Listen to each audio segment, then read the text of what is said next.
প্রিয় দর্শক, আপনারা দেখছেন আপনাদের প্রিয় চ্যানেল হাওড়াইকার। আপনাদের সঙ্গে রয়েছে আমি রাজ। বইপ্রেমিকদের জন্য সুসংবাদ, হাওড়ার উলুবেড়িয়ায় শুরু হয়ে গেল বইমেলা। প্রতি বছরের মতো এবছরও হাওড়ার উলুবেড়িয়ায় শুভ সূচনা হয়ে গেল বইমেলা।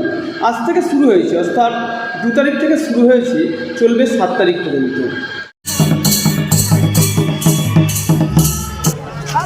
আমি তোমাকে আগে দেখা নিয়ে